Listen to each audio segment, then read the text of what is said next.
With the reaper. Everyone home for the summer, so let's do nothing illegal. You might just get hit with the reaper. Hey you guys, so don't worry if you guys have ever over bleached the knots of your closure. This video should help you out and show you how to correct that mistake. It happens to many people and it unfortunately happened to me, so let's get started. So I'm going to be using Revlon Color Silk in the color Soft Black because that's closest to a 1B. I'm just going to use that. I'm going to pour it into my, I can't believe it's not butter container, ratchet, I know. But I'm going to mix that, and I'm also going to be using some gloves because I don't want the dye to get on my hands. And I'm just going to be using a pin comb to show you guys what the over bleached knots of the closure look like. So it basically seeps through the mesh of the closure and it ends up bleaching the hair lighter than you want.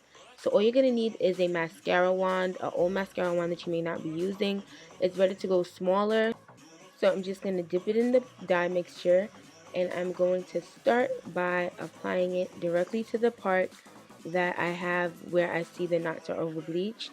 You want to be gentle, but it really doesn't matter if it seeps through, if the dye seeps through and the knots become re-bleach. I mean, if you re-dye the knots, because you can always pluck them to make the part look more realistic. So you don't even have to worry about getting dye on the knots once again.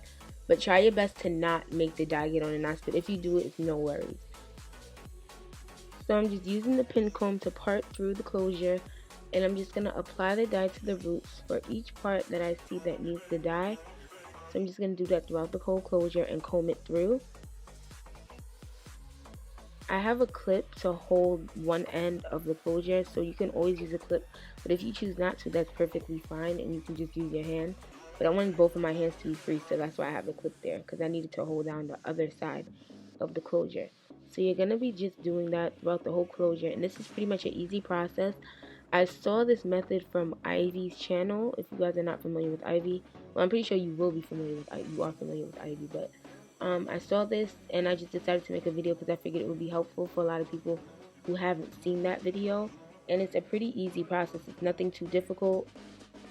So don't ever be worried or disappointed if you ever mess up.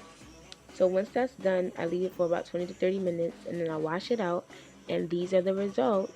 And it's back to the original way the closure came, well, along with the bleach knots, but this is basically the results, and I was absolutely amazed when I saw how perfect it came out.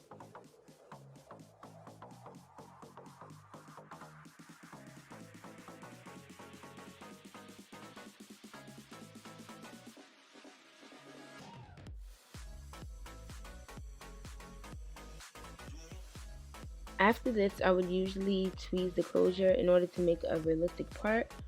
So if you guys would like to see a video on how I tweeze them, my closures, definitely be sure to thumbs up or comment down below suggesting that you would like to see that video.